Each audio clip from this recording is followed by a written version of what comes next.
श्री स्वामी समर्थ। झाडू जोपर्यंत बांधून असतो तोपर्यंत तो कचरा साफ करतो, पण जेव्हा ते बांधून असलेला झाडू सुटतो तेव्हा तो स्वतःचाच कचरा बनतो। त्यामुळे सदैव आपल्या माणसाची साथ ठेवा, कारण अनेकदा असं होतं जेव्हा माणसे तुटतात आणि आपण संपून जातो। स्वामी म्हणतात, ते स्वप्ने खरे होत नसतात जे झोपल्यानंतर पाहिले जातात। स्वप्न तेच खरे होतात ज्यांच्यासाठी तुम्ही झोपच सोडून देता। तुमचा स्वामींवरती विश्वास आहे तर हा संदेश शेवटपर्यंत ऐका, भाग्यवंत ठराल। झोप तर लहान होते तेव्हाच यायची, आता तर फक्त थकल्यानंतर झोपी जातो। जे भूतकाळ होता त्याला विसरून तर पहा, जे आज आहे त्याला जगून तर पहा। येणारी वेळ स्वतः चालून येणार, तुम्ही फक्त प्रयत्न करून तर पहा। एक लक्षात ठेवा, कोणत्या गोष्टीचा पछतावा तुमचा भूतकाळ बदलू शकत नाही आणि जास्त चिंता भविष्य बदलू शकत नाही। त्यामुळेच वर्तमान काळाचा आनंद घेणे हेच जीवनाचं खरं सुख आहे।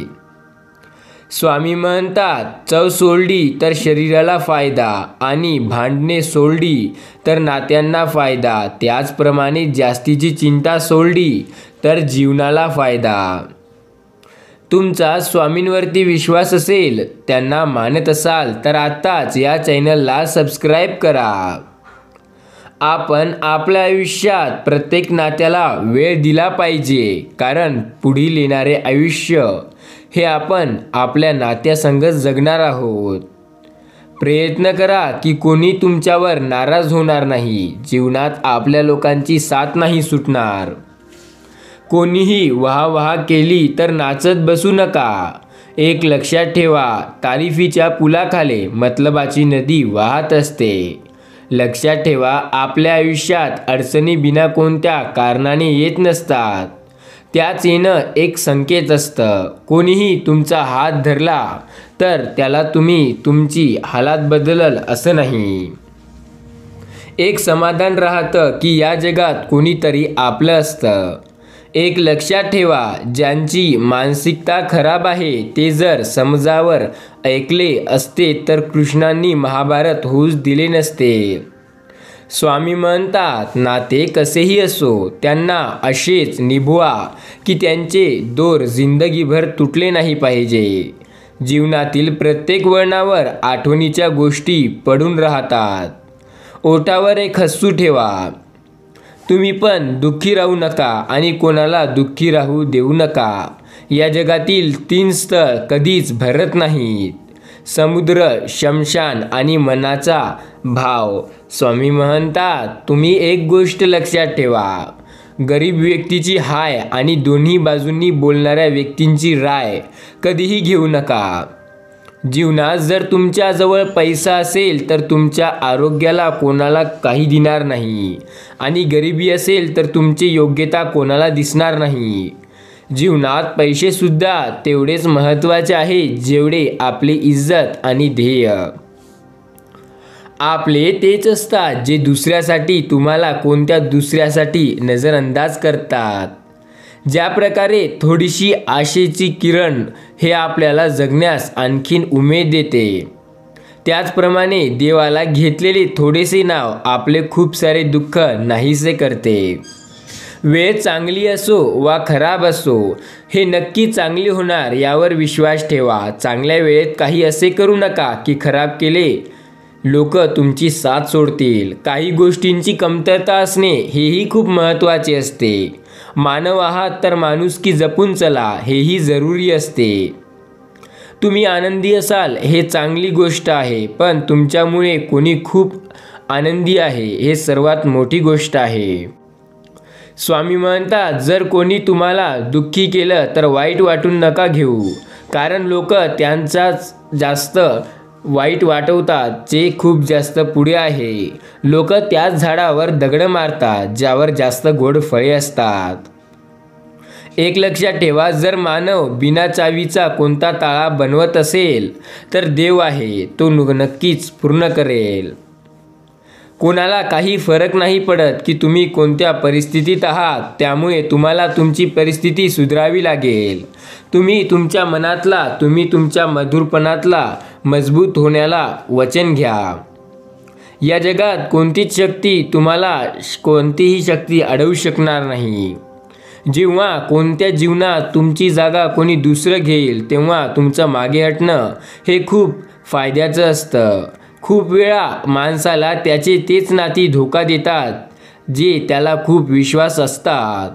जर तुम्ही दुःखावर लक्ष द्याल तर तुम्ही सदैव दुःखीच राहाल आणि जर सुखावर लक्ष द्याल तर सुखीच राहाल.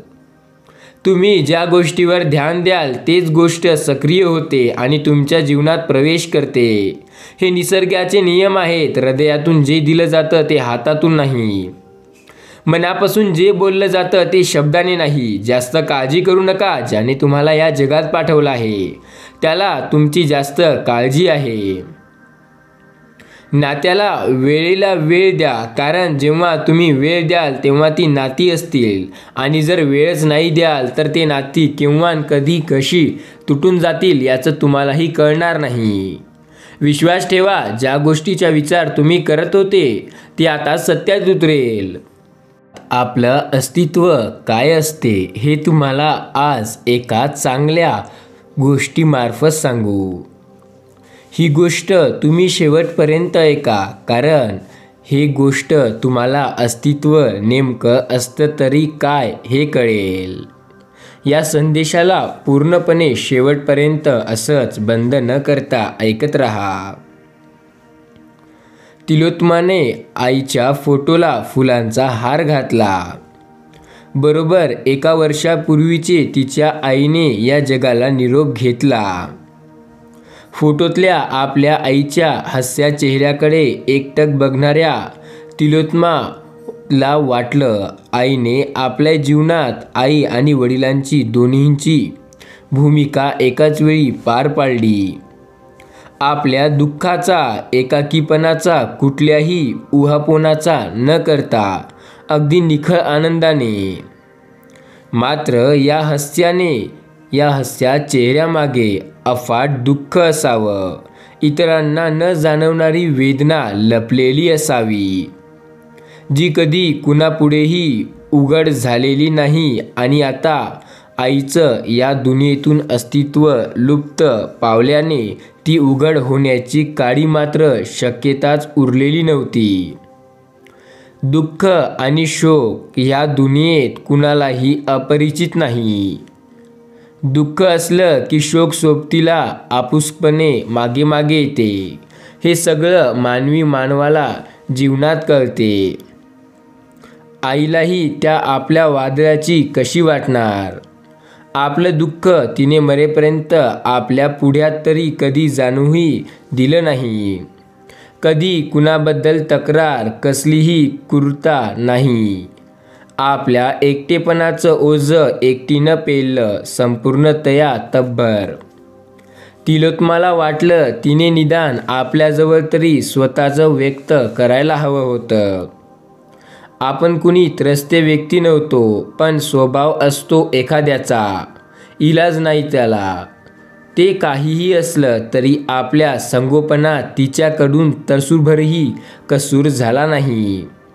एवढ्या मोठ्या शहरात वडिलांच्या माघारी आईने एकटीने तिला वाढवलं. उच्च शिक्षण दिलं, समर्थपणे घर चालवलं. एकटीने आईवडिलांचं कर्तव्य पार पाडताना कोणतीच कसर सोडली नाही. वडिलांना तिने पाहिलं नव्हतं, मात्र मनात तिने तिच्या वडिलांची अशक्य चित्र रंगवली होती. त्यासोबत प्रेमळ संवादांचे अनेक प्रसंग रचलेले होते. वास्तव कल्पनेपेक्षा कोसो दूर असली तरी अपरिचित तिने तिच्या बालमनाला विलक्षण समाधानले होते. लहानपणी तिलोत्तमाला खूप प्रश्न पडत. एवढ्या मोठ्या जगात आपण आई आणि वडील हे कसे एकट्यात आहोत. सगळ्यांना वडील, भावंड, काका, मामा, आत्या, मावशी असे सगळे नातेवाईक असतात, मग आई आणि मलाच का बरं नसावे? आपण म्हणावं आणि कुणाचं कुणीचं नसावं. ह्या काचं उत्तर तिला काही केल्यास सापडत नसे. फक्त स्वतःला प्रश्न विचारून पुष्कळ झगडत असे ती स्वतःशीच. उत्तर न सापडल्याने आपलं डोकं प्रश्नांशी भणगुणीत गेल्यावर तिचा प्रश्न आपल्या आईला विचारायची. ती आईला विचारायची, जीव भांडून सोड, अगदी आई जिवंत होती तोपर्यंत. आपल्याला कुणीच कसे सगळे सोयरे नाहीत, आपलं गाव नाही असे कुठे असते का? आपल्या गावाचं नाव तरी सांग ना मला. मग त्यावर तिच्या आईने ठरवलेली नेहमीची तिरगपाडी उत्तर, काय करायचंय तुला सगळं जाणून? हे न जाणता तुला काही कमी पडतंय का आत्तापर्यंत? या जगात खूप सारे अभागी जीव अन्यथा अनाथ म्हणून जगतात. तुला आईची माया प्रेम सगळं मिळतंय, ते सुद्धा काहीच्या नशिबात नसतं. सतत आपलं गाव, आपली माणसे करत बसू नको, कुणीही नाही आपलं. मग तिलोत्मा एकदम चिरडून कोसळायची, तुझं हे तत्त्वज्ञान माझ्या बिलकुल पचनी पडत नाही. माथ्यावरचे केस पिकले की अक्कल परिचिवत होते असे काही नाही. मात्र मनाच्या चोरपक्यात दडून बसलेली तो तिरस्कार, द्वेष मात्र पिकल्या केसांबरोबर परिपक्व होत जातो, हेच खरं. एवढा उल्हास का? मला तर वाटते हा उद्रास नसून दुराग्रह आहे तुझा. तिलोत्माचे हे असे कटोरी बोल आईच्या जिव्हाळी लागत होते. तिचे डोळे ओलावले होते. हे असं आडून लपून का वागते ग आई? कारण तरी काय? सगळं खुलेपणानं का सांगून घेत नाही? म्हणजे जे म्हणायचंय ते सारखं आपल्या मनात आतल्या आत वर्षानुवर्ष दाबून ठेवणं म्हणजे काय? त्रास होत नाही का तुला त्याचा? कधी कधी ती पण गरज असते. तिलोत्मा, एखाद्या गोष्टीला अनेक बाजू असतात, माणसाला सुद्धा. आई जडावलेल्या स्वरात उत्तर देई, असेल तू म्हणतेस तसंही असेल. तुझ्यासारखं शहाणपणा माझ्याकडे नाही. तिलोत्मा आईपुढे हार मानत असे. तिला त्याची एव्हान सवय झालेली. एकदा मात्र तिलोत्माने आईपुढे हट्ट धरला, मला आपल्या मूळ गावाचं नाव कळायलाच हवं म्हणून. महाराष्ट्र आणि गुजरात सीमेवर आहे आपलं लहानसं गाव. गावाचं नाव न सांगता यापुढे गावाविषयी काहीही विचारायचं नाही, अशी तंबी देत आईने तिला गावाविषयी अंधुक माहिती दिली. गावाचं नाव, सगळे सोयऱ्यांची ओळख जरी आईने लपवली असली तरी थोडाफार आपल्या पूर्ण इतिहास मरण्याआधी तिलोत्माला सांगितला होता. तिलोत्मा आईच्या पोटात असतानाच तिचे वडील वारले. पुढे पांढऱ्या पायाची म्हणून घरच्यांनी तिला आईची घरातून हकालपट्टी केली. खरं तर नातेवाईकांना संपत्तीमध्ये हिस्सादार नको होता, हेच तिच्या हकालपट्टीचे मुख्य कारण होते. आणि हे सरळ सरळ उघडं होतं. मात्र त्यांच्याशी न झगडता, कुठलाही उभा दाबा न मांडता तिच्या आईने घराला आणि गावाला अखेरचा दंडवा घातला. पुढे तिने गावाचं नाव कायमचं टाकलं. तिच्या आईचा गळा गोड होता, वाणी मधुर होती. गावाला रामराम ठोकलेला शहरात मध्यवर्ती ठिकाणी असलेल्या मंदिराचा आरासा घेत ती देवीची भजनं गाणी आपल्या रसाळ स्वरात म्हणत असे. एकदा मंदिरात भजन गात असताना तिचा दैवी देणगी लाभली. आवाज कानावर पडून प्रभावित झालेल्या प्रफुल्लकुमार सारख्या देवमाणसाने तिला एका सेवाभावी संस्थेत दाखल करून पुढे चित्रपटात कोर्स म्हणून गायची संधी उपलब्ध करून दिली. प्रफुल्लकुमार संगीताच्या दृष्टीने कॅन्सर्टिक होते. त्यांचे संगीत कंपनी त्याच काळी मोठ्या जोमात होत्या. त्यांची पत्नीसुद्धा उत्तम गायिका होत्या. तिच्या जोडीने तिच्या मागच्या आई बारीच भक्तिगीते, भावगीते, भजने गायली.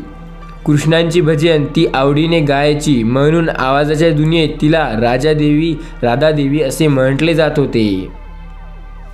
तिलोत्तमाच्या उत्तम संगोपन करत आपल्या मोडक्या संसाराच्या रथाची दोरी एवानी घेत रस्ता सोडून भरधाव धावणाऱ्या मायलेकींच्या आयुष्याचा रथाला योग्य वळणावर आणण्यासाठी तिच्या आईने अपार कष्ट केले. चलो मन गंगा जमुना तीर, चलो मन गंगा जमुना तीर, गंगा जमुना निर्मळ पाणी शीतल होत शरीर, चलो मन गंगा जमुना पुतीर. बनरसी बजावत गावत कान्हा. कृष्ण भजन गात बसलेल्या आईला बिलगतीत तिलोत्तमा नेहमी म्हणत असे, आई मला का शिकवत नाही ग तू, तुझ्यासारखं गायला, किती गोड गातेस तू.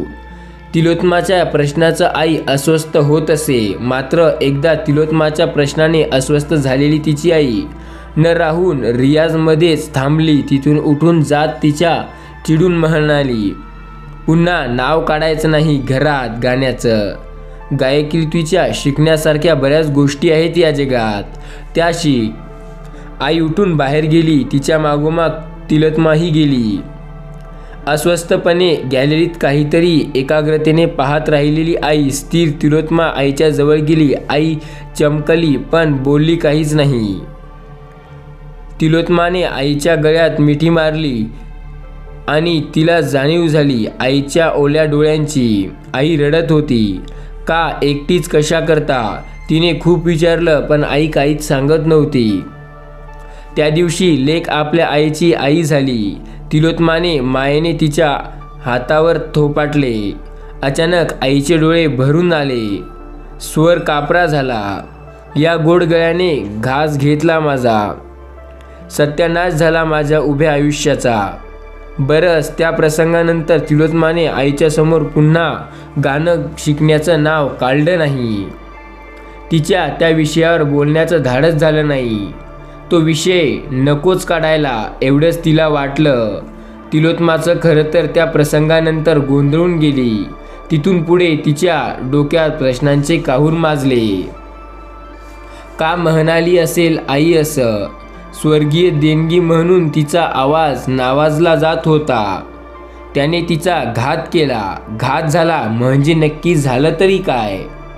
तिच्या आयुष्यात ज्या गाण्याने आपण आज संपन्न आयुष्य जगतोय, त्या गाण्याने कसं बरं काही घात झाला असेल हा? तिलोत्तमाने दीर्घ श्वास घेतला. आईचा भूतकाळ नक्की कसा होता जाणून घ्यायला हवं का सगळं? मग आता त्याची खरं तर आवश्यकता आहे. आईच्या मृत्यूपश्चात तिच्या आयुष्यातील खोलवर गुडूप झालेली भूतकाळी मळुंड उकलून काढणं म्हणजे तिच्या प्रेमाशी आपल्यावर असणाऱ्या तिच्या विश्वासाची प्रतारणा केल्यासारखं नव्हे का? मात्र तिची रक्ताची मुलगी या संबंधाने आपलाही भूतकाळ तिच्या आयुष्याशी जोडलेला आहेच. तो जाणून घ्यायचा हक्क आपल्याला निश्चित आहे. पण तसा हक्क आपल्याला खरोखर आहे का? कुणी दिला? आपल्याला नक्की काय हवं आहे? आपल्याला जे हवं आहे त्या पाठपुरावा आपण करतो फक्त समाधानासाठीच. आपण इतके स्वार्थी असतो म्हणजे फक्त स्वतःपुरता विचार करतो. आपण फक्त मध्यबिंदू बघतो, त्यातून मग छळ मांडतो स्वतःचा आणि दुसऱ्यांचाही. आपण आपलं मूळ गाव, रक्ताची माणसं शोधायला हवी. निव्वळ मनाच्या समाधानासाठी त्यांचा शोध घेणं अशक्य नक्कीच आहे. ते काही परग्रहावर तर राहत नाहीत. या बाबतीची हर्षराज्य मन विचारता घ्यायला हवे. तिने ते ठरवले. हर्षराज तिला कॉलेजात भेटला. आयुष्यात पहिल्यांदा कुणीतरी पुरुषाची तिचं नातं जुळलं. मैत्रीचं आणि पुढे प्रेमाचंही. पुढे दोघांची एकत्रितपणे सप्तपदी घेतली. वडिलांचं छत्र लहानपणापासूनच हरवलेल्या तिलोत्तमाला वडिलांचंच नातं काय असतं ते माहिती नव्हतं. ते नातं कशा प्रकारचं असतं, त्या नात्याची एखाद्या स्त्रीच्या आयुष्यात काय भूमिका असते तेही तिला माहिती नव्हती. हर्षराजने तिची ती उणीवही भरून काढली. तिच्या आयुष्याबद्दल, आईबद्दल, दोघींच्या भूतकाळाविषयी त्याने कधीही विचारले नाही. त्याला माहिती असणार होतं तेवढंच बस, यावर काहीही नाही. पण मी म्हणतोय तुला गरजच काय इतक्या काळानंतर आपलं गाव, नातेवाईक शोधण्याची? आईने तुला आपलं गाव नातेवाईक शोधण्यास मनाई केली होती म्हणजे काहीतरी कारण असेल ना त्यामागे. भूतकाळाचा शोध घेऊन तू जास्त दुःखी होशील असं वाटत आहे की नाही तुला? नीट विचार कर, हर्षराजने तिला विचारलं. सुखाचं काही संबंध नाही त्याशी. मग तुला केवळ काहीतरी साठवून ठेवण्याजोगी माहिती हवी. नाही, आईने तिच्या आत दडलेल्या दुःखांचा शोध घ्यायचाय मला. ती जिवंत होती तोपर्यंत तिने तिच्या मनातील थांगपत्ता लागू दिला नाही. तिच्या मृत्यूपश्चात तरी मला ते जाणून घ्यायला हवे. मला माझी माणसं, मला माझी नाती शोधायची आहे रे.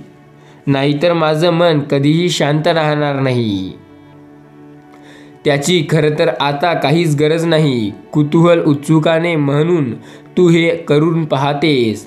यातून तुझ्या वाट्याला जे येईल ते सोसण्याची मनाची तयारी असेल तरच प्रयत्न करायला हरकत नाही. तुझी साथ असेल तर तयार आहे मी. हर्षराज कायमच तिच्याबरोबर होता. त्याच्या होकाराने निरुत्तमाच्या मनातील गेलेली कित्येक वर्ष दाबून धरलेली उदासी, निराश्य, अस्वस्थता त्या क्षणापुरती एकदम ओसरून गेली. त्या जागी अन्नदानाचा नवा स्रोत फुटला. आपल्या आईच्या आणि आपल्या स्वतःच्या अस्तित्वाचा नवा शोध घेण्याची उमेद तिच्या मनात जागी झाली. तिने नकाशाला घेतला.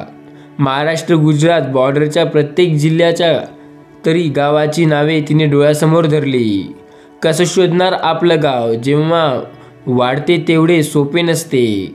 तिला जाणवलं वृत्तपत्रात जाहिरात द्यावी का, पण 40 वर्षापूर्वी निधन पावलेल्या व्यक्तीला फक्त नावाने ओळखणे कठीण जाईल. वडिलांनाही एकटा फोटो आईने जतन करून ठेवू नये. आठवण म्हणून तरी कमाल आहे. आश्चर्य नाही का हे? तिला काही सुचेना. तुझं माहेरच आडनाव झायगावकर ना? नकाशात पाहत हर्षराजाने विचारले. हो, पण का? त्याचा अर्थ संबंध इथे आहे. संबंध हे बघ, महाराष्ट्र गुजरात बॉर्डरवर एक झाई नावाचं गाव दिसतंय. अंधारातील 3 मारून बघूया. जमेल असं वाटत नाही. आडनाव आणि गावाचं नाव काय संबंध? अगं, महाराष्ट्रात बरीच आडनावे लोकांच्या मूळ गावाच्या नावावरून पडली आहेत. तिला हर्षराजने पटवलं. तिला पाठवलं कधीतरी भूतकाळातल्या स्मृती जगताचा. तिची आई बंदराचा उल्लेख करायची म्हणजे गावाच्या आसपास नक्की समुद्रकिनारी असावे. दोघांचा अंदाज बांधला. प्रयत्न वाळूचे कण रगडिता म्हणीचा प्रत्येक अनुभव घेण्यासाठी ती तत्पर होती. तिने कल्पनेतच अशी अनेक गोष्टी रंगवल्या होत्या. आपलं गाव, आपली माणसं, न पाहिलेल्या वडिलांविषयी असणारा प्रचंड कुतूहल, हे सारं जाणून घ्यायची ओढ तिला लागली. हर्षराज तिच्या सोबतीला होताच. त्याच्या सोबतीला ती मायलेकींची निद्रिस्त भूतकाळ जाणून करण्यासाठी होता. दोघेही गावात उतरले तेव्हा वातावरणात ढगाळलेले होते. परिसर शांत होता. गावाबाहेरच्या पायऱ्यावर एक वृद्ध व्यक्ती बसलेला होता. पाहून दोघेही त्यांच्या जवळ गेली. पण जायगावकरांचे घर कुठे आहे? तिलोत्तमाने थेट प्रश्न विचारला. कोण पाहिजे? आजोबांनी आपल्या धूसर नजरेने डोळ्यांनी ताणून पाहत विचारले. ध्येयवान जायगावकर. हे 40 वर्षापूर्वी वारले. 40 वर्षापूर्वी वारले नाही माहीत मला कोण ते.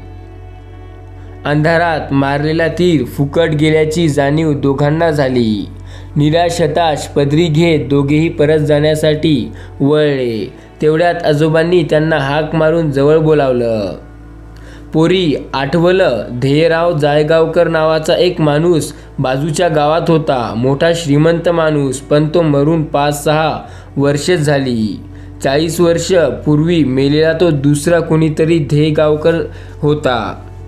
तिने मनाला डोळविलं. काय नातं पोरी तुझं ध्येयवान जायगावकराशी? ती त्यांची मुलगी. आजोबा काही क्षण विचारात पडले. त्यांना एकच मुलगा आहे. तो परगावी राहतो. त्यांची मुलगी आहे की नाही हे माहिती नाही मला. पदरी फक्त निराशाच पडते की काय असा विचार तिलोत्तमाच्या डोक्यात आला. तेवढ्यात हर्षराजने तिला पुन्हा एकदा प्रयत्न करूया पाहूया म्हणून आजोबांनी सांगितलेल्या गावी जाण्यास तयार केले. आजोबांनी दिलेल्या माहितीनुसार आधारे दोघेही बाजूच्या गावात निघाली. रस्त्याने मोळीचा भारा घेऊन चाललेल्या एका स्त्रीला त्यांनी धैर्यवान जायगावकरांचा पत्ता विचारला. दोघांकडे नवलाने आळीपाळीने पाहत समोरच्या टेकडीजवळ उंचावर असलेल्या बंगल्याकडे तिने हात दर्शवला. समोर जे घर दिसत आहे त्याला घर म्हणतात. एखाद्या छोटेखानी राजावाडा म्हणायचं हवं असं तिलोत्माला वाटलं. भूतकाळातील संपन्नतेच्या खुणा ते घर अजून अंगावर बाळगून नये होतं. समोरच्या भल्या मोठ्या शिरस्वी दरवाजावर कुलूप असल्याचं त्यांना दिसलं. दोघेही आजूबाजूला कोण भेटतंय का याच नजरेत अंदाज घेऊ लागले. घरच्या समोर प्रशंस्व अंग होतं. घराशेजारी बाजूलाच मंदिर होतं. मंदिराच्या मागच्या बाजूला लहानसं घर होतं. बहुतेक नोकर माणसांना राहायची तिथे सोय करायली असावी यांनी. तिथेच ओट्यावर एक म्हातारी स्त्री सुपात धान्य पाकडत बसलेली दिसत होती. मावशी, मी तिलोत्माने आवाजात दिला आणि म्हणाली. कोणते? डोळ्यावरचा जाड भिंगांचा चष्मा सावरत स्त्री उद्गारली. ध्येयवान जायगावकर इथेच राहतात काय? हो, धाकटे मालक याच घरात राहायचे, पण आता ते जिवंत नाही. तुम्ही कोण? त्या स्त्रीला विचारले.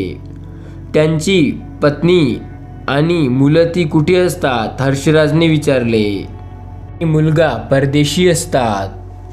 लहानपणापासून मी जायकवाराकडे काम करते. इथे वाढली. थोरल्या मालकिनीची माझं लग्न लावून दिलं. माझे धनी वारले 2 वर्षापूर्वी. मुलं बाळं नाहीत मला. आता एकटीच राहते इथे. पूर्वी गावात राहायचे, आता मंदिराच्या मागच्या घरात राहते मी. तुम्हाला कुणाला भेटायचंय? आपली संपूर्ण माहिती त्या म्हातारीने स्त्रीने सांगितली. कुणालाही नाही, हताशतेने तिलोत्मा म्हणाली. मग इथपर्यंत येण्याचं कारण काय? तिलोत्माच्या गळ्यात हुंडका दाटून आला. हर्षराजने तिला सावलं आणि विचारलं, काय झालं? त्या स्त्रीने ममतेने विचारले. हर्षराजने दोघांचं त्या परिवारास भेट देण्याचं प्रतियोजन सांगितलं. हर्षराजकडून सगळं ऐकल्यावर ती म्हातारी स्त्री सुद्धा विचारात पडली. गावाचं नावच माहीत नाही तर नुसत्या अंधुक माहितीवर जिवंत नसलेली माणूस आणि नातेवाईक कसे शोधणार? ती स्त्री चुपचुपली. दोघेही दमून मंदिराच्या कट्ट्यावर बसले. शांतता, संबद्धता काय असते त्यांना विलक्षण अनुभव दोघांना आला. त्या स्त्रीने दोघांना प्यायला पाणी दिले. देव तुमची इच्छा लवकर पूर्ण करो असे म्हणत तिने देवासमोर हात जोडले. देव मंदिरात कोणी बांधलं मावशी? तिलोत्माने कुतूहलाने विचारलं. थोरल्या मालकांनी. देश स्वातंत्र्य होण्यापूर्वीच मालकाचं घराणं सुभेदार पदावर होतं. हे गाव परिवार पूर्ण संस्था म्हणून प्रसिद्ध होता. आता जरी तुम्ही या गावात अजब दिसतील तरी ते कोणी एकेकाळी खूप अजबजाट होता. आत्ताची नवी पिढी शहरात शिकायली आणि नोकरीला गेली की गाव असंच ओस पडतं. नावापुरता, पण माणूस सापडायचं नाही या गावात पुढच्या काही वर्षात.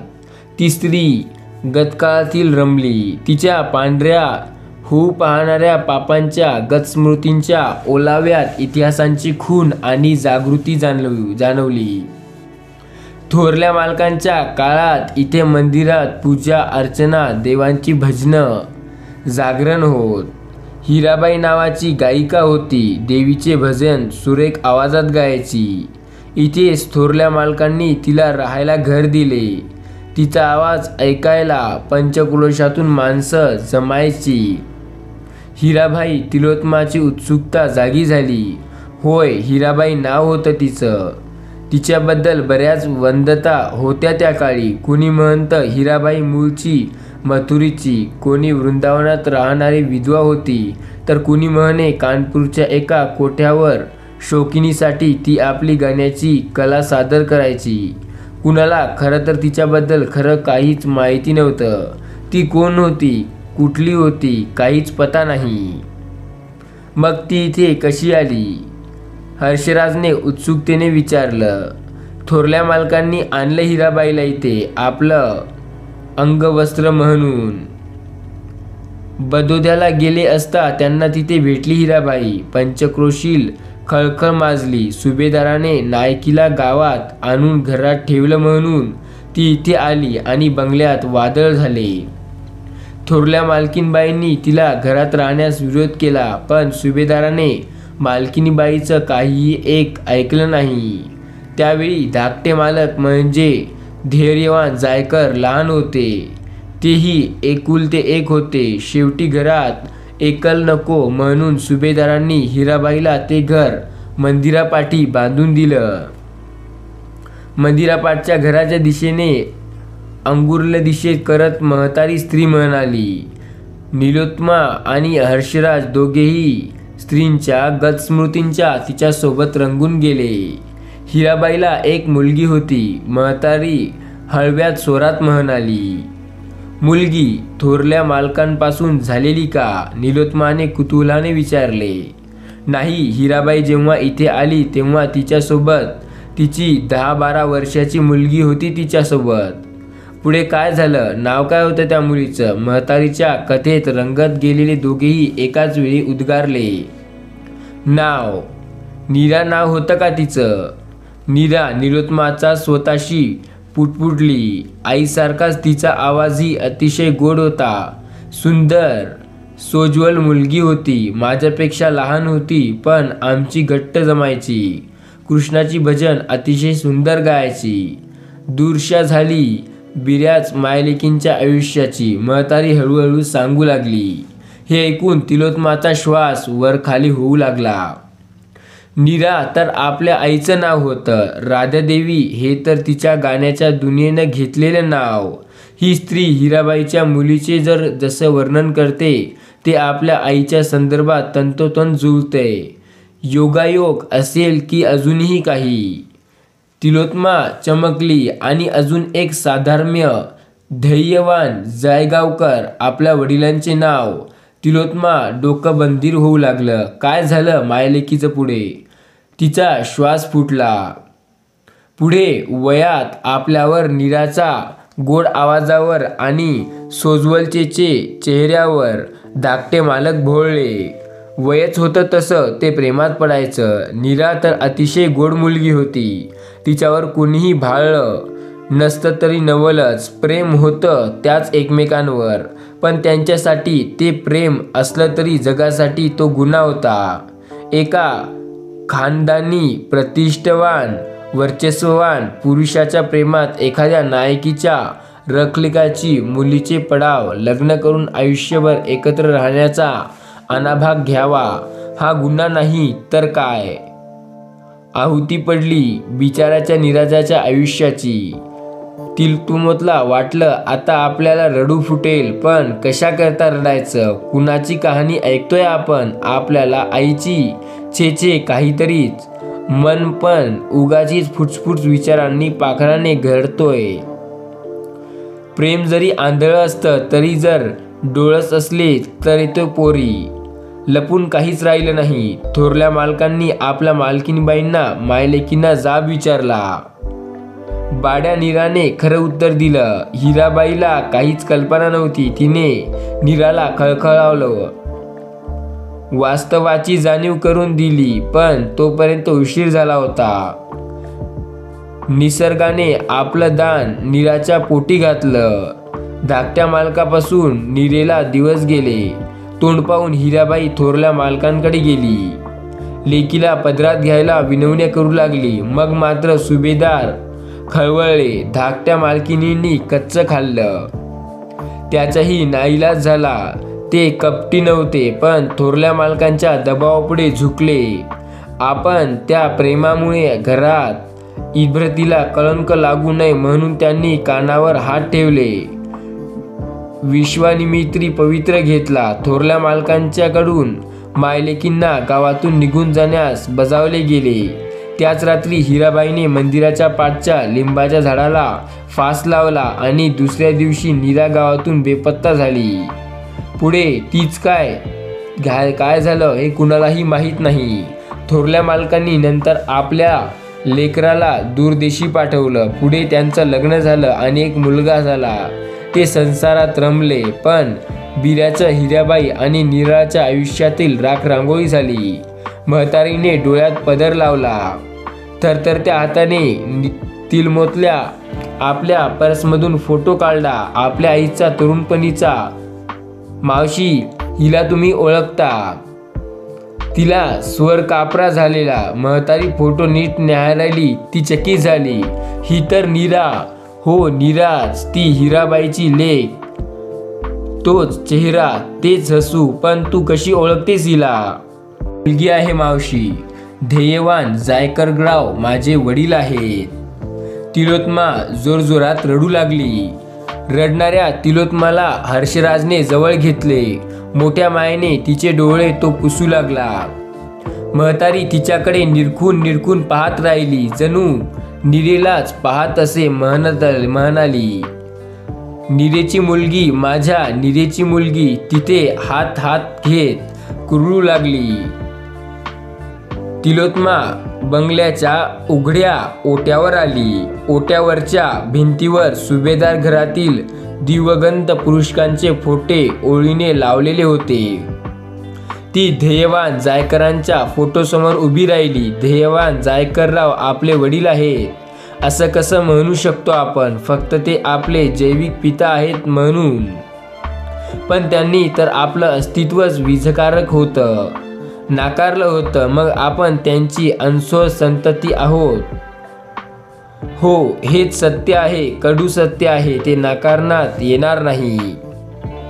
ती स्तंभ झाली. आपल्या आईवर जर त्यांचं खरं प्रेम असतं तर त्यांनी कुठल्याही परिस्थितीत तिची आणि तिच्या पोटच्या असलेल्या आपल्या स्वीकार केला असता. पण नाही, त्यांनी असं नाही केलं.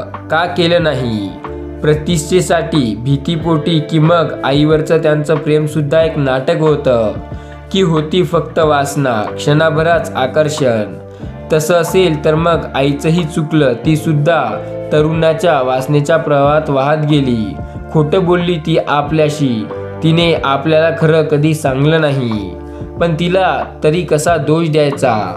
काय अधिकार आपला? ती तरुणी होती, बेभान झाली असेल प्रेमात.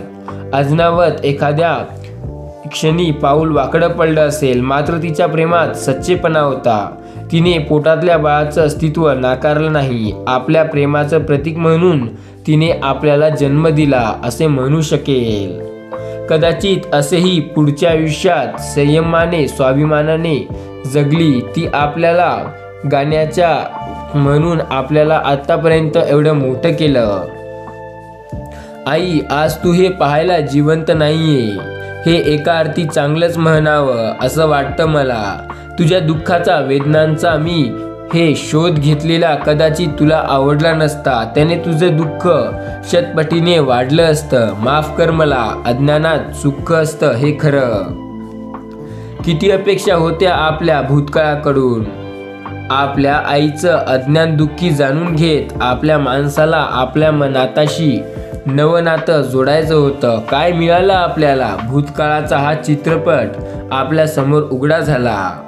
भावड्या अशा होत्या आपल्या. आपण सरळ तर जगत होतो, पण सरळ तसं नातीच मुळीच नाही. ही दुनिया एक विचित्र चित्रपट आहे. म्हणायला बुद्धिबळाचा पट, पण इथे खेळ बुद्धीचा नाही तर बळाचा चालतो. बळ नेहमी जिंकते, पण इथे दुर्बळाचा पायद्याशी बुद्धिबळाच्या पटावर नेहमी मर्यादित चाल असते. आणि राजा, घोडा, वजीर नेहमी बलवान. प्याद्याच्या बळी घेण्यासाठी ते सदैव अमर्यादित चालीने खेळणार. तो डाव पटकन, सगळं त्यांच्यासाठी काहीही नाही. आहुती मात्र प्यादेच पडणार असं त्यांना वाटतं.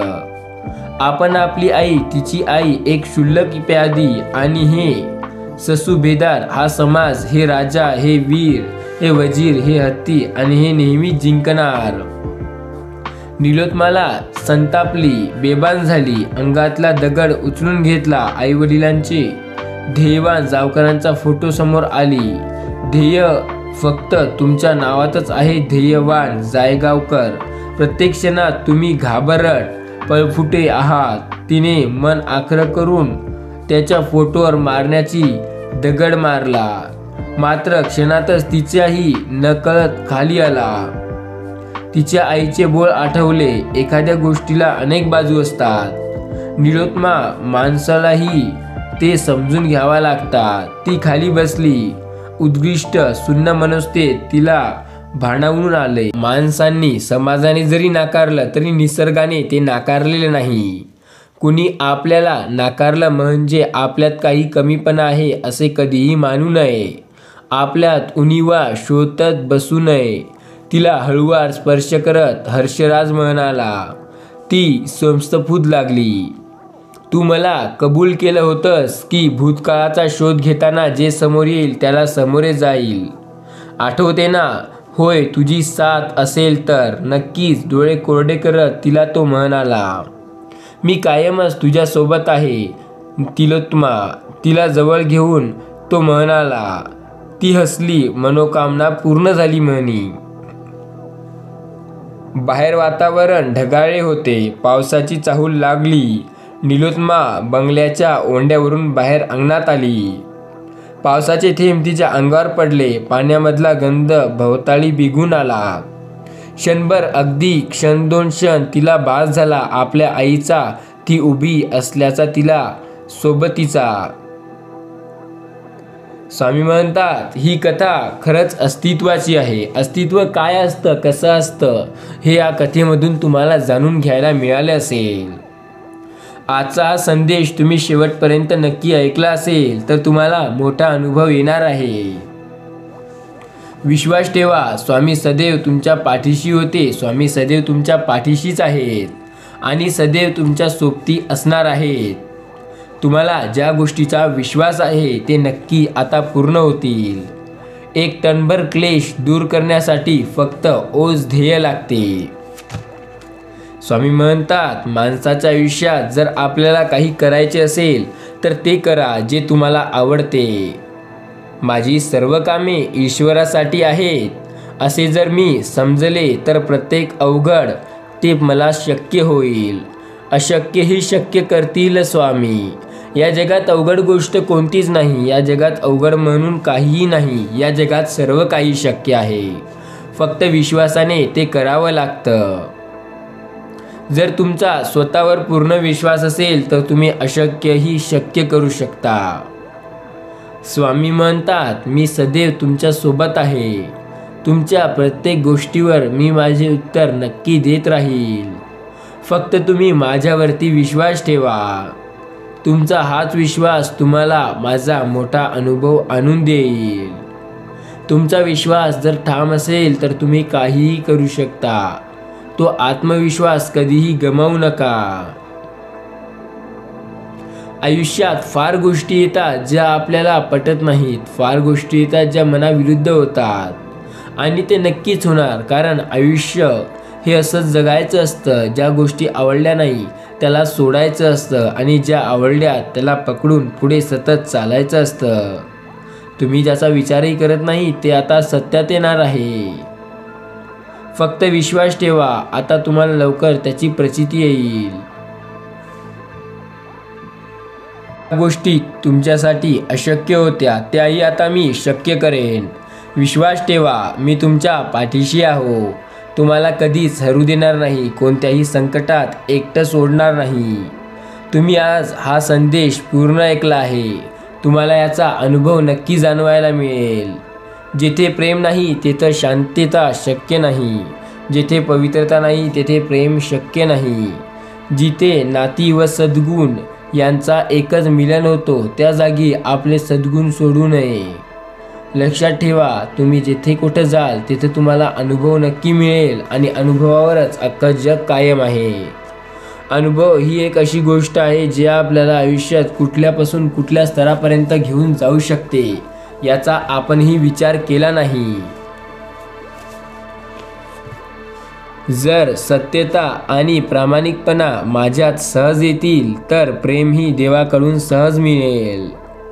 जर एखादा समाज आपली नीतिमूल्य गमावित असेल तर तो स्वस्थ समाजाच्या मागे सुद्धा जाऊ शकतो. संयम इतिहास अमर्यादित अधिकार येईल. या गोष्टी भौतिक आहेत पण आयुष्यात खूप प्रमाण टाकणाऱ्या आहेत. यावर पूर्ण लक्ष द्या. तुमचा स्वामींवरती विश्वास असेल तर या संदेशाला शेवटपर्यंत ऐका. तुमच्या बुद्धीचा आणि मुंगांचा दुरुपयोग करत होते तर या नुकसान कोणाचे? नक्की यात तुमचेच नुकसान होईल. फक्त तुम्ही लक्ष ठेवा ते नुकसान तुमचे झाले नाही पाहिजे. स्वामी म्हणतात आयुष्यात प्रत्येक गोष्ट शक्य नाही. आयुष्यात प्रत्येक गोष्ट अशक्यच आहे असंही नाही. तुम्ही जर मेहनतीने आणि विश्वासाने प्रयत्न कराल तर यश लवकर तुम्हाला मिळेल. यश मिळण्यासाठी हेच एक सूत्र आहे. यशाचा हे असा एक मंत्र आहे जे आपल्याला कोणत्याही गोष्टीत कितीही अडचणीत यश मिळवून देऊ शकतो. तो म्हणजे फक्त प्रयत्न करत राहणे आणि आपल्यात थोड्या सुधारणा करणे. बस तुम्ही कोणत्याही क्षेत्रात जा, तुम्हाला याचा अनुभव नक्की मिळेल. स्वामी म्हणतात आयुष्यात संकट येणार, आयुष्यात संकट जाणार, पण त्या संकटांना सामोरे देण्याची ताकद आपल्यात आहे. फक्त संकटांना सामोरे जा. ते ताकद तुमची तुम्ही दाखवा आणि संकटांना सामोरे जाऊन काहीतरी करून दाखवा. जोपर्यंत संकटांना सामोरे जाणार नाही तोपर्यंत काहीही करू शकणार नाही. तुम्ही करत आहात त्या गोष्टीमध्ये यश तुम्हाला लवकर मिळणार आहे. फक्त प्रयत्न करणं सोडू नका. कारण आज जर यश नाही मिळाले तर प्रयत्न करणं सोडे म्हणजे मूर्खपणा आहे. जर प्रयत्न सोडाल तर यशाची अपेक्षाही ठेवू नका. प्रयत्न कराल तरच तुम्ही फक्त त्याच्यात मेहनत करा, तुम्हाला यश नक्की मिळेल. संयम तुम्हास अमर्यादित अधिकार देईल. बोलण्यास नेहमी सच्ची असेल. तुम्हाला आयुष्यात काही करायचं असेल तर 2 गोष्टी लक्षात ठेवा. पहिला, क्रोध योग्य वेळेवर योग्य ठिकाणीच दाखवायची आणि दुसरा म्हणजे शांत राहणे. शांत राहा पण एवढेही राहू नका की लोक तुम्हाला येड्यात टाकतील. लोक तुम्हाला वेडे समजतील एवढेही शांत राहू नका. काहीही आशा सोडू नका. कितीही वादळ आले तरी मागे हटू नका. आता तुम्ही ठरवलंच आहे तर प्रयत्न करा आणि यशस्वी व्हा. यशस्वी होण्याचा उत्तम मार्ग म्हणजे की आपण जे काही करतोय ते करण्यात आपली पूर्ण मेहनत देऊन त्यावर लक्षपूर्वक काम करणे म्हणजे यशस्वी होणे होय. कागदावर विरामचिन्हांचा वापर करणे सोपे आहे पण त्याचा व्यर्थ संकल्पना तुम्हाला पूर्णविनाश देऊ शकतो. या गोष्टी जगात आहेत पण या गोष्टी कितीपट खरं आहेत हे चला आपण जाणून घेऊया. नंबर 1, आपले माणसं सदैव आपले असतात असं नाही. आपले माणसंच परक्यापेक्षा जास्त खराब असतात. काही परके लोक आपल्याला आपल्या लोकांपेक्षा जास्त समाधानी आणि मान सन्मान आणि सुख देऊन जातात. विश्वास ठेवा, आपण ज्या गोष्टीचा विचार करतो ती शक्य होत असते. तुम्ही विश्वास ठेवा. तुम्हाला जर पटत नसेल तर तुम्ही करून पाहू शकता. कारण हा घोडा खरंच तसा आहे. चारित्र्याचे चित्र बनत असते ते कधी विसरू नका. स्वातंत्र्याची किंमत ही नेहमी जबाबदारी असते हे कधी विसरू नका. एकेकाळी आपण सर्व शांत आणि पवित्र होतो पण पवित्र असणे म्हणजे काय आणि आपण काय वागतो हे विसरू नका.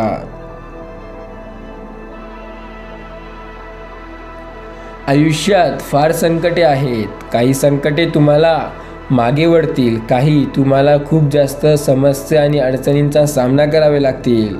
काहीमध्ये तर तुम्हाला यश मिळेल आणि तुम्ही थोडं फार पुढे जाल आणखीन. पण एक लक्षात ठेवा, जर तुम्ही स्वामींवरती विश्वास ठेवाल आणि जे काम करताय ते कराल तर तुम्हाला त्यात एवढं यश मिळेल की जेवढा कोणी विचारही केला नव्हता. तुम्हाला आयुष्यात काय करायचे हे महत्त्वाचे आहे. तर पहिले हे ठरवा, नंतर काय करायचे ते करा. कारण यापेक्षा जास्त महत्त्वाचं काहीही नाही. जिथे प्रेम नाही तेथे शांती शक्य नाही. आयुष्यात जेथे कुठे जाल तेथे इज्जत आणि प्रेमाने राहायला शिका. जर कोणी देत नसेल तर तेथे राहणे बंद करा. तेथून आत्ताच वेळ न घालवता निघा, कारण हे चुकीचे आहे. जे तुम्हाला इज्जत देत नाही तेथे जर तुम्ही बसाल तर तुमची त्यांना काहीही इज्जत राहणार नाही. तुम्ही त्यांना रिकामटेकडेच वाटाल. जेवढं द्यायचं तेवढंच आपल्याला आयुष्यात. लोकाला आपण वेळ दिला पाहिजे. जास्त वेळ देणंही चांगलं नाही. आजकालच्या या जगात ज्याला जास्त वेळ दिला जातो तोच आपल्यासाठी धोकादायक बनून निर्माण होतो. आपण आपले काम करत जायचे. लोकांशी जास्त वादविवाद घालायचे नाही. लोकांशी जास्त बोलायचे नाही. आपण आणि आपलं काम यावर लक्ष द्यायचे. बस. आपण आयुष्यात काहीही करू शकतो. या गोष्टीवर विश्वास ठेवा की तुम्ही सर्व काही करू शकता. ही गोष्ट पूर्णपणे चुकीची आहे की तुम्ही जे म्हणत आहात की हे फक्त तुम्ही करू शकत नाही, हे तेच करू शकते. तुम्ही करू शकता. मेहनत करा, उठा, प्रयत्न करा. प्रयत्नाशिवाय काही नाही. प्रयत्न जर करणं नाही सोडाल तर तुम्हाला यश मिळण्याचे चान्सेस अनेक वाढतील. पण जर प्रयत्न कराल आणि योग्य पद्धतीने कराल तर तुम्ही 100% यशस्वी व्हाल. तुम्हाला यशस्वी होण्यासाठी काय गोष्टी माहीत आहेत? यशस्वी होणे याचा अर्थ नुसतं दर्शन घेऊन येणे असं नाही. यशस्वी होणे याचा अर्थ हे आहे की आपण त्या गोष्टीत पूर्णपणे उतरून जाणे, त्या गोष्टीत पूर्ण अंदरपर्यंत जाणे, त्याची माहिती काढणे आणि त्या गोष्टीत आणखीन पुढे जाण्याचा प्रयत्न करणे म्हणजे खरे यशस्वी होय. दुरून रामराम करणे याचा अर्थ यशस्वी होणे नाही. आयुष्यात फार अडचणी येतील. त्या अडचणींचा सामना करा, कारण जोपर्यंत अडचणींचा सामना करणार नाही तोपर्यंत तुम्हाला काहीही कळणार नाही की तुम्हाला नक्की करायचंय तरी काय. जे करायचंय ते करण्याचा प्रयत्न करा. विश्वास ठेवा. अशक्यही शक्य करतील स्वामी. तुम्ही ज्या गोष्टीबाबत एवढा विचार करताय ते आता शक्य होत आले आहे. थोडेसे आणखीन प्रयत्न आणि तुम्ही त्यापर्यंत पोहोचणार आहात. तुम्ही प्रयत्न करणं सोडू नका, कारण आता जर तुम्ही इथून सोडून गेले तर हा तर थोडासा अंतर आहे. तुम्ही आत्तापर्यंत एवढा मोठा अंतर इथं पार करून इथपर्यंत आलाय तर इथून माघारी घेऊ नका. बस थोडंसं तुम्ही विश्वास ठेवा आणि प्रयत्न चालू ठेवा, कारण की आता तुम्हाला यश नक्की मिळणार आहे. आयुष्यात तुम्हाला अडचणी आहेत तर असू द्या, त्यांना काहीही घाबरू नका. अडचणी या येणारच आणि त्या प्रत्येकाच्या आयुष्यात राहतात. त्यांचा सामना करून पुढे कसं जायचं ते आपल्याला आपलंच ठरवावं लागतं. तसं तुम्ही तुमचं ठरवा आणि पहा की तुम्ही पुढे कसे जाऊ शकाल. ज्या गोष्टी तुम्हाला आवडत नाही त्या इतरांना आवडतील असं तुम्हाला का वाटतं? तुम्ही इतरांना जसा मान देसाल तसे ते तुम्हाला देतील. त्यामुळे जसा मान तुम्हाला पाहिजे आहे तसा इतरांना द्या आणि जसा नाही पाहिजे तसा इतरांना देऊ नका. तरच काही तुम्ही आयुष्यात करू शकाल. आयुष्य फार महत्त्वाचं आहे. या आयुष्यामध्ये अडचणी येतील. आयुष्यामध्ये अडचणी खूप येणार, पण त्या अडचणींचा सामना करा, कारण त्याच्याशिवाय दुसरं काही नाही. अडचणींचा सामना जो व्यक्ती करतो तोच आयुष्यात खूप जास्त यशस्वी होतो. सामना करा तुम्ही, कारण सामना जर करणार नाही तर तुम्ही यशस्वी होणार नाही आणि यशस्वी होणार नाही तर तुम्ही काहीही करू शकणार नाही. ज्या गोष्टीबाबत तुम्ही विचार करत आहात हो तीच गोष्ट लवकर शक्य होणार आहे. काळजी नका करू. आता अशक्य ही शक्य होईल. स्वामी समर्थांवर विश्वास ठेवा, कारण अशक्य ही शक्य करतील स्वामी. स्वामी सदैव पाठीशी आहेत. स्वामी आपली साथ देत आहेत. स्वामी आपल्याला म्हणत आहेत, तू काळजी करू नको, मी सदैव तुझ्या पाठीशी आहो. तुला कधीच हरू देणार नाही. या कलियुगात मी तुला एकटे कधी सोडणार नाही. जे झुंज तू खेळतोय मनाशी त्यात तुला सदैव मार्ग दाखवत असणार आहे मी. काळजी करू नको बाळा, मी सदैव तुझ्या पाठीशी आहे. श्री स्वामी समर्थ. जय जय स्वामी समर्थ. स्वामी महाराजांचे काही गोष्टी आपल्या आयुष्यात खूप महत्त्वाच्या असतात. त्या गोष्टी जर आपण पूर्णपणे लक्षपूर्वक ऐकल्या, जाणून घेतल्या तर यश आपल्याला निश्चित मिळते. त्या गोष्टी काय आहेत, त्या गोष्टी कोणत्या आहेत हे लक्षात घ्या. स्वामी म्हणतात, कधीच लोकांचा वाईट विचार करू नका. आयुष्यामध्ये जेवढे लोकांचे वाईट विचार कराल तेवढे आयुष्यात तुमच्यासोबत वाईट होईल. जर तुम्हाला तुमचे चांगले करून घ्यायचे असल्यास तुम्ही पहिले लोकांचं चांगलं करा, नंतरच तुमचं चांगलं होईल. तुमची जर दान करण्याची, लोकांना काही देण्याची वृत्ती असेल तर नक्की तुम्ही आयुष्यात खूप पुढे जाऊ शकता, कारण देव अशा लोकांवर जास्त त्यांचे उपकार टाकतो. जोपर्यंत तुम्ही चांगले कर्म करणार नाही तोपर्यंत तुमच्यासोबत तसं होणार नाही, कारण असं म्हणतात की कर्म वापस येतात आणि ते येतातच, फक्त तुम्ही त्या कर्माचा वापर करा चांगल्या पद्धतीने. विश्वास ठेवा, ज्या गोष्टी अशक्य होत्या त्या आता शक्य होत आल्या आहे. आता सर्व काही होणार बरोबर, कारण स्वामींचा आशीर्वाद आहे आपल्याबरोबर. तुम्ही ज्या गोष्टीचा विचार करत होते ती आता झाली आहे सत्यात. विश्वास ठेवा, आणखीन खूप काही होईल, फक्त विश्वास ठेवा. जोपर्यंत तुमचा विश्वास राहील तोपर्यंत आपल्या आयुष्यात प्रत्येक गोष्ट शक्य आहे.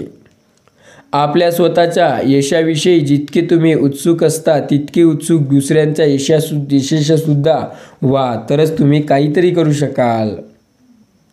एकही पैसा खर्च करावा लागत नाही, म्हणून नेहमी प्रेमळ, सत्य व गोड बोला.